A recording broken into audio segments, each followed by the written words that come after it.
day from here. How are we all doing? It's another day, and my name is Michael. And today I'm going to be talking about mergers and acquisition. Mergers and acquisition, part one. What is mergers and acquisition?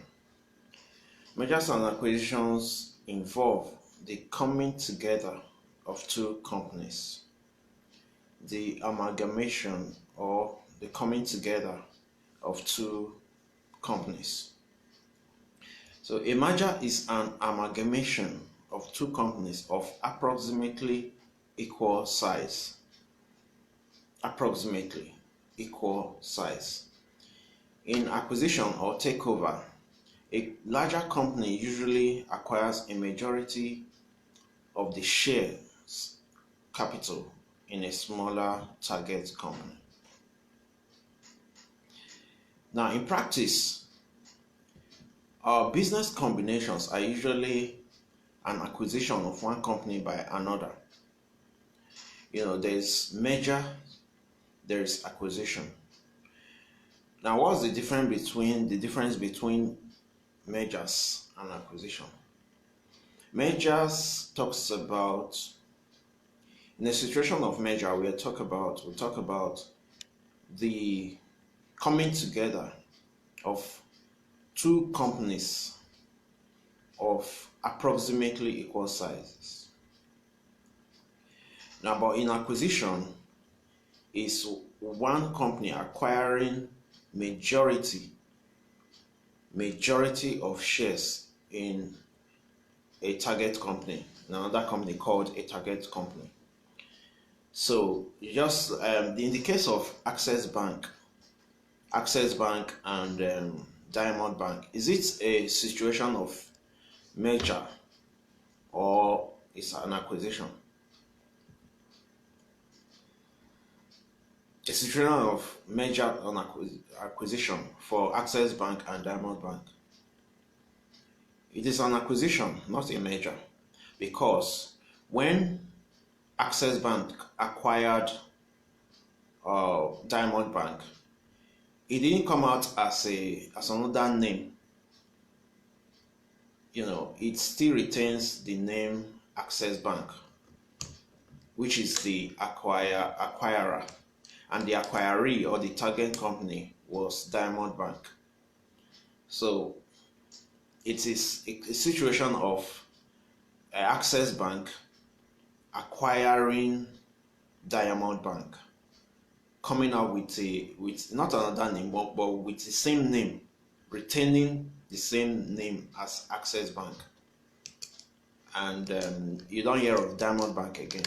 But in a situation of mergers, if Access Bank and Diamond Bank are merging, it's going to be, they may come out with another name. They can come out with any other name other than Access Bank or Diamond Bank, or it can be Diamond Bank and Access Bank becoming a subsidiary, where they come out with a parent known as, it can be another name for the parents. So I come again. Mergers and acquisitions involve the amalgamation of two companies. A merger is an amalgamation or the coming together of two companies of approximately equal size. But in the case of acquisition, the acquirer has a larger size, most times has a larger size than the target or the acquiree. So that is that. Though typically one company acquires the other and becomes the parent company. The company acquiring is known as the acquirer, while the company that's been acquired is known as either the acquiree or the target company. Also, occasionally a new parent company might be created and the two merging companies become subsidiaries of the new parent company. On the other hand, the financial management issues are broadly the same for mergers as well as for acquisition.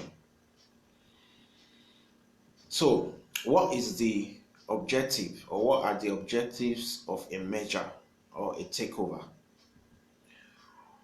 The objective of a merger should be to satisfy the objectives of both companies, that is, to increase the wealth of the shareholders of both companies. More specifically, the purpose of an acquisition or a merger is to grow the company. In a situation of merger and acquisition, one company may be, the target company may be in a brink of collapse. So in order to avoid collapse, they can decide to offer themselves to be bought by an acquirer that is interested in buying. So in an acquisition, the acquiring company takes over the business of a target company, its net assets, its other resources, its sales and markets, and its profits. So let's look at types of mergers.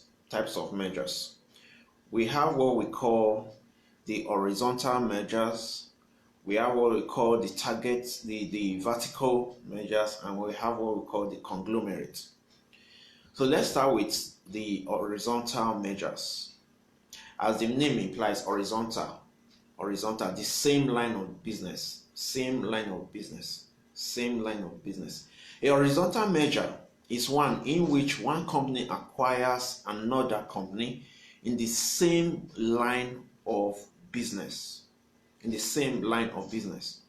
A horizontal merger happens between firms or companies which were formerly competitors and who produce products that are considered substitute by their buyer.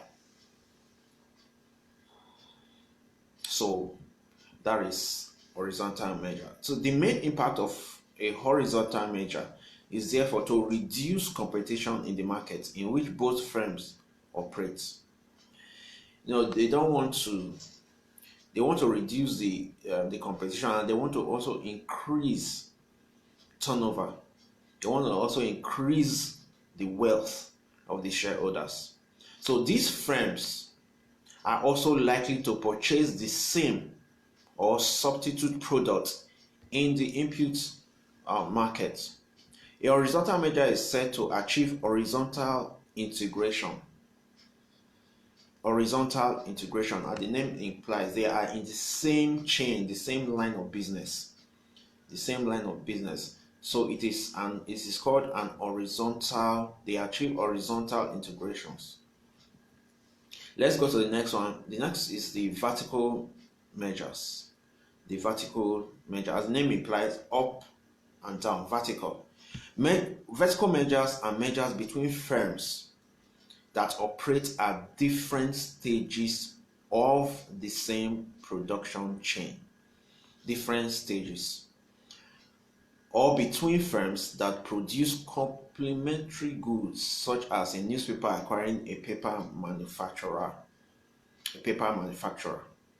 What are complementary goods? Complementary goods are goods that support each other. One good support the other. For instance, complementary good can be, let's say, a paper factory and a newspaper company. Without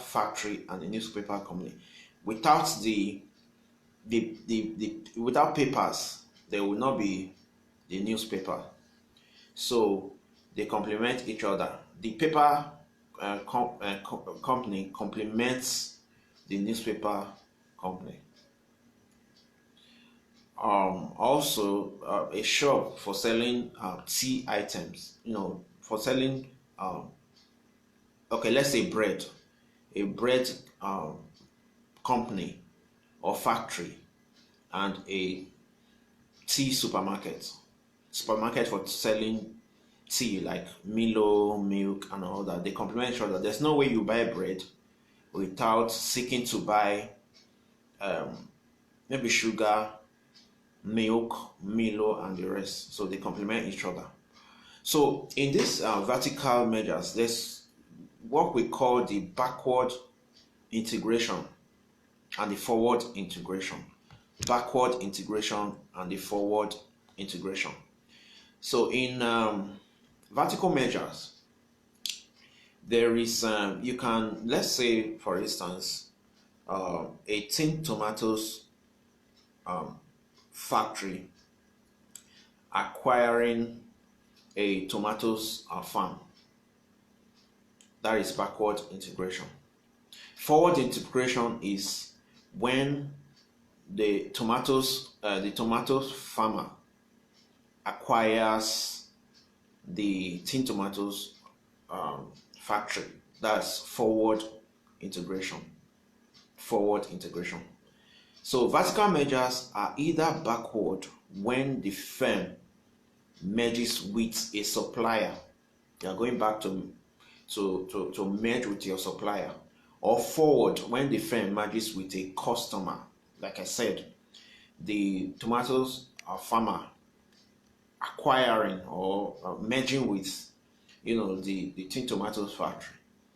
So that is you are going forward, or the tin tomato factory acquiring the manufacturer, or merging with the manufacturer rather. So you are going backwards. So backward integration, forward integration under vertical measures. Then the last one in the type of measures, we have the conglomerate measures. These are in totally different line of business.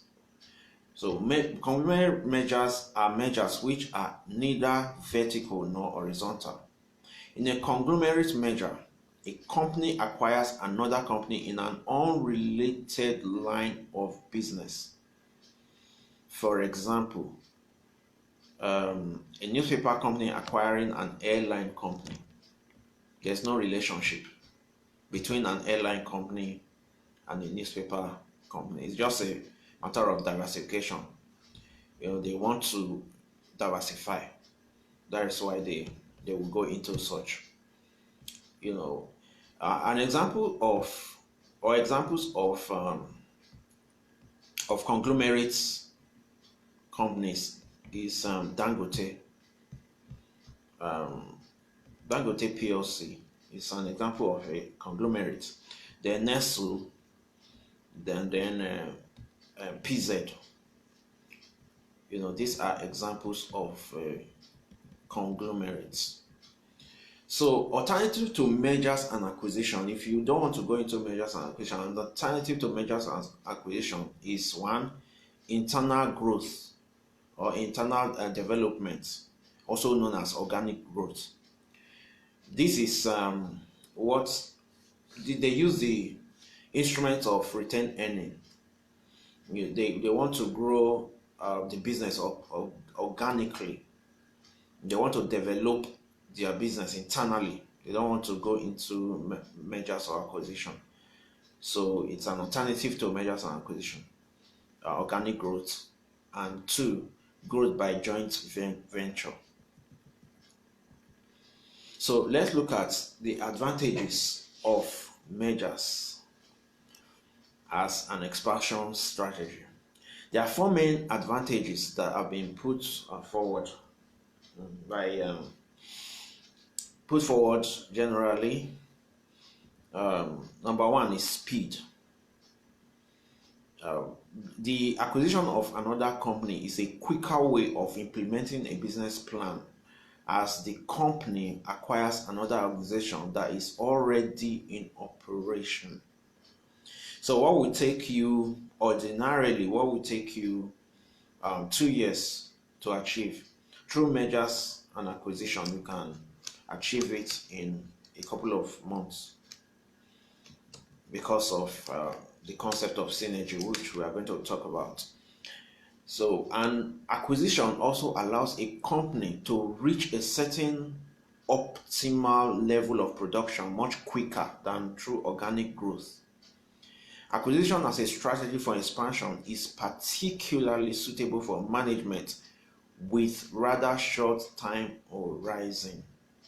You want to make it very, very fast, because if you want to use retained earning or if you want to use organic growth, it might be very slow, because you are going to be retaining some part of your profit and you are going to be plunging them back into the business, which may be very slow. But through mergers and acquisition, you can easily penetrate more markets, make your coverage very wide, and thereby maximizing the wealth of shareholders. Secondly, it lowers costs. Lowers costs. So an acquisition may be a cheaper way of acquiring productive capacity than through organic growth. An acquisition can take place, for instance, through an exchange of shares, which does not have an impact on the financial resources of the firm. The other one is acquisition of intangible assets. When a firm operates, they have intangible assets they operate with for the running of the business. So by mergers and acquisition, the target company can bring its assets, add it up with the acquirer, so that they will have a robust assets in the business to be able to operate with. It's faster than even the organic growth. The other is access to overseas markets. When a company wants to expand its operation in an overseas market, acquiring a local firm may be the only option of breaking into the overseas market, like MTN acquiring Visa-Phone. So they needed to expand their broadband, they needed to expand their market. So in order to make their access, or to penetrate the more markets or access to overseas markets, they needed to acquire Visa-Phone. So they were able to acquire Visa-Phone, and they were able to expand their horizon. So let's look at the disadvantage. Anything that has advantage also has disadvantage, basically. So let's look at the disadvantages of mergers as an expansion strategy. Number one is exposure to business risk. Acquisition normally represents large investment by the bidding company and accounts for a large proportion of its financial resources. If the acquired company does not perform as well as it is envisaged, then the business on the acquiring firm may be catastrophic. You envisage that you are going to be making so and so profit after acquiring this particular company, but you didn't do your calculation very well, and due to unforeseen circumstances, you experience a kind of downtime. You experience a kind of downtime in business due to the acquisition. May become very catastrophic. The other one is exposure to financial risk. During the acquisition process, the acquiring firm may have less than complete information of the target company, and there may exist aspects that have been kept hidden from the outsiders in terms of the side of the target company. That is why it's very important, when you are going into mergers and acquisition, you do what we call due diligence. You have to get that assurance that this company that you are acquiring is worth acquiring, so that there will not be catastrophe, or there will not be collapse at the end of the day. The other is acquisition premium. When a company acquires another company, a it normally pays a premium over its present market value. The premium is to set an amount that will be able to make the target company want to sell to the acquirer. So this premium is normally justified by the management of the acquirer as necessary for the benefits that will accrue from the acquisition. The acquirer will cajole management or try to impress them that the acquisition premium is worth it. That by the time they finish acquiring the target company, they are going to make more profit, and they are going to increase the wealth of the shareholders. But if the acquisition premium is very high, it can lead to a loss. If it's higher than the benefits of the acquisition, then it can cause a real problem. So the other is managerial competence. When they merge, or when they one company acquires another, they might be, they will have problem in terms of management. So that is what mergers and acquisition, the disadvantages and the advantages. In my next video, I'll talk about more about it.